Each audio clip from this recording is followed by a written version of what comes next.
Claire found the account at 2:17 in the morning while Ethan slept beside her, completely unaware that their relationship had already ended. The screen lit up a face in the darkness as she stared at a viral post describing a private argument they'd only shared 3 nights earlier. The names were hidden, but the details were too exact to ignore. Her words, her reactions, even the way she cried, had been transformed into entertainment for strangers who were laughing at her without realizing she was reading every comment in real time. At first, she convinced herself it had to be coincidence.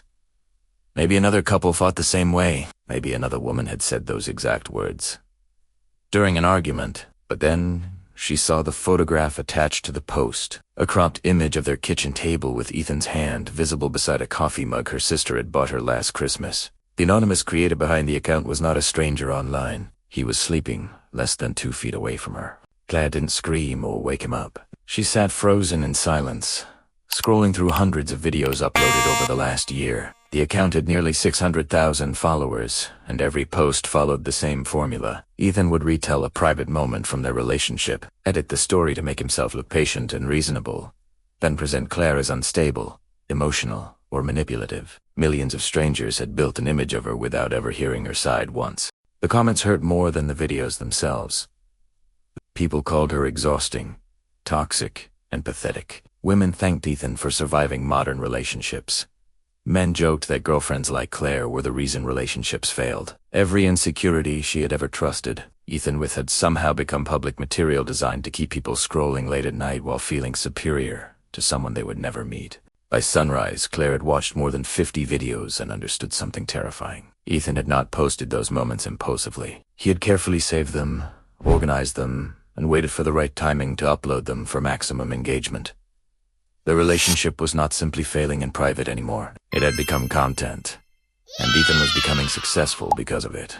When he finally woke up, Ethan stretched lazily beside her and smiled as if nothing had changed. He kissed her shoulder, asked if she had slept badly, and casually mentioned he had a stressful day ahead. Claire looked directly at him while realizing he was capable of speaking lovingly to her hours after uploading humiliating stories about her to hundreds of thousands of people. That morning, Claire made the first decision that changed everything.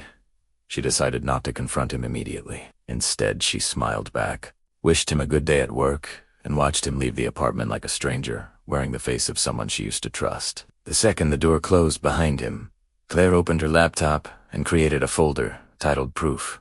Over the next week, she became an actress inside her own relationship. She laughed during dinners, answered Ethan's texts normally, and pretended nothing felt different. Meanwhile, every free moment was spent documenting evidence. Screenshots, deleted posts, recordings of arguments, timelines matching uploads with real events. The more evidence she collected, the clearer it became that Ethan had spent months quietly studying her reactions like a filmmaker searching for scenes. The strange thing was that, once Claire knew the truth, Ethan became easy to read. She noticed how he subtly pushed conversations toward conflict. Whenever engagement on the account slowed down, small criticisms appeared out of nowhere. Passive-aggressive comments during dinner, random emotional questions late at night designed to trigger vulnerable reactions he could later reshape into stories online. One night, Ethan mocked her for being too sensitive lately while casually checking his phone under the table. Claire almost reacted instinctively before realizing what he was doing. He wanted content. He wanted another emotional breakdown he could package into a relatable relationship story for strangers addicted to drama. Instead of fighting back, Claire calmly smiled and changed the subject. Ethan looked genuinely disappointed. That was when she understood something deeply disturbing. Ethan no longer needed intimacy from their relationship. He needed material. Her sadness, frustration, and insecurity had become resources feeding an audience that rewarded him with attention every time he exposed another private moment. If she stopped reacting emotionally, his account began starving. So Claire changed completely. She became patient, quiet, and emotionally controlled in ways Ethan had never seen before. When he criticized her, she answered gently. When he ignored her, she gave him space. When he tried provoking arguments, she refused to take the bait. Slowly the account began weakening because Ethan no longer had dramatic moments powerful enough to keep followers entertained.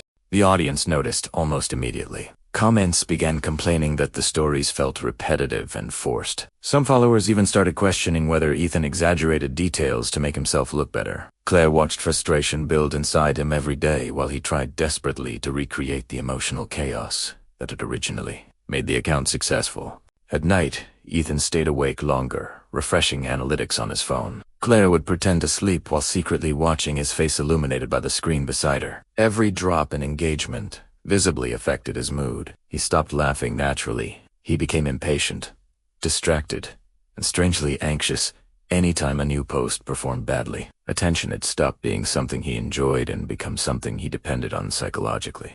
Then Claire decided to start recording him too, not for revenge at first, but because she no longer trusted reality itself around him. She saved voice recordings of arguments, screenshots of conversations and clips, where Ethan accidentally admitted details matching specific videos online. The evidence folder grew larger every night, until it felt heavier than the relationship itself. But revenge changes people slowly. Claire stopped imagining peaceful ways out of the relationship and started imagining exposure instead. She began wondering what would happen if Ethan's audience discovered the truth about him. She pictured his followers turning against him, brands abandoning him, and strangers finally seeing the cruelty hidden beneath his carefully edited personality. That thought scared her because she realized she was beginning to think exactly like Ethan. Pain was no longer simply pain. It was becoming strategy. Every argument became potential evidence.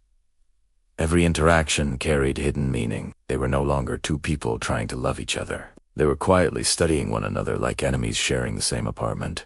The account reached 1 million followers on a Thursday evening. Ethan celebrated by bringing home takeout and cheap champagne while pretending the excitement came from a successful project at work. Claire watched him smiling at his phone every few minutes during dinner and realized he looked happier receiving validation from strangers than sitting beside the person he claimed to love. Later that night, Ethan uploaded the video that finally destroyed something inside her permanently. The post mocked Claire's childhood abandonment issues and turned one of the most painful conversations she had ever trusted him with into a joke about women seeking attention. The comments were brutal. Thousands of strangers laughed at trauma Ethan once promised he would protect. Claire locked herself inside the bathroom and cried silently with the shower running so he wouldn't hear her. But beneath the sadness, another feeling slowly emerged. Clarity. Ethan was not accidentally crossing boundaries anymore. He understood exactly how deeply he was hurting her, and he continued because the attention felt more valuable than the relationship. The next morning, Claire stayed home from work and spent 6 straight hours organizing every piece of evidence she had collected. She created timelines, linking uploads to real events, copied screenshots onto hard drives, and wrote detailed explanations beside recordings. By the end of the afternoon, she had accidentally built a complete map of how Ethan transformed private intimacy into viral entertainment. Then she contacted a creator who had previously criticized Ethan's account online. The message was short and direct. "You don't know the full story." "I do," the creator responded within minutes, asking for proof. Claire stared at the screen for almost 10 minutes because she understood that once she sent those files, there would be no quiet ending left anymore. Before she could decide, Ethan walked into the kitchen, smiling casually, and asked if she could make coffee while he answered emails. He spoke gently, kissed her forehead, and acted completely normal, despite spending months humiliating her publicly for millions of views. Something about that contrast made Claire finally press send. The exposed video appeared online 4 days later under the title, "The Girlfriend from Dating a Disaster Speaks." Claire never showed her face, but the evidence was undeniable. Screenshots, recordings, timelines, and deleted uploads exposed how Ethan manipulated stories to manufacture sympathy while publicly humiliating the person closest to him. The internet turned against him with terrifying speed. Followers deleted supportive comments. Reaction channels covered the scandal, and brands quietly removed sponsorships overnight. People who once praised Ethan for surviving toxic relationships now called him manipulative, cruel, and emotionally abusive. The audience that built his success suddenly became the same force destroying it. Ethan discovered the expose while sitting at work. Claire knew because her phone filled with missed calls almost instantly. 17 calls in less than 10 minutes. Messages begging her to answer. Messages accusing her of betrayal. Messages saying she had ruined his life. Claire ignored every single one while sitting silently on the edge of the bed they used to share. When Ethan finally came home that night, he looked physically different. Pale skin, shaking hands, and panic visible behind his eyes. For the first time since Claire had known him, he had no performance prepared. No clever explanation, no edited version of events designed to protect his image. Caused fear. He demanded to know what she had done. Claire stood in the living room watching him unravel and calmly answered, "I told the truth." Ethan immediately exploded, accusing her of overreacting, misunderstanding comedy, and intentionally trying to destroy his future. He spoke like a man shocked to discover consequences existed outside the internet. Claire listened quietly until he finally ran out of breath. Then she asked a single question that completely changed the atmosphere in the room. "Did you ever actually love me? Or was I just good content?" Ethan stared at her silently because for once, there was no answer capable of saving him. 2 days later, Ethan moved out of the apartment. Not dramatically. No screaming, no tears, and no final attempt to repair the relationship. He simply packed boxers while avoiding eye contact. Because both of them understood the relationship had stopped being real long before the breakup itself happened.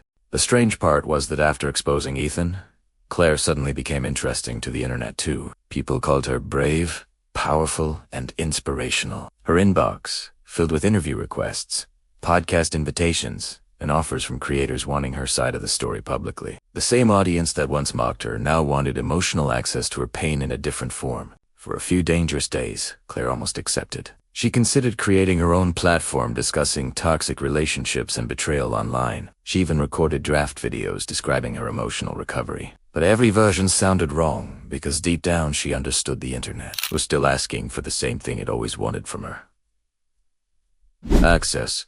One night, Claire opened Ethan's account again and discovered he had uploaded an apology video before disappearing. No jokes, no editing, and no dramatic music. Just Ethan sitting alone admitting he had become addicted to attention and slowly stopped seeing privacy as something valuable. Some viewers believed him. Others didn't. But while watching the video, Claire realized something uncomfortable. She recognized the same hunger for validation starting inside herself too. The same temptation to turn suffering into identity. The same dangerous feeling that maybe pain only matters if enough strangers witness it publicly. That realization terrified her more than Ethan ever had. The next morning, Claire deleted every draft she had recorded and ignored every interview request permanently. She gave one final written statement through the creator who helped expose Ethan, then disappeared completely from the conversation online. No face reveal, no monetized healing journey. No public revenge tour designed to keep audiences emotionally invested. People online were disappointed she vanished so suddenly. Claire took that disappointment as proof she had finally made the correct decision. Because for the first time in months, she was no longer allowing strangers to feed on the most painful parts of her life. Several months later, Claire moved into a smaller apartment across town with thin walls, terrible heating, and a balcony barely large enough for one chair. But the silence inside it felt different.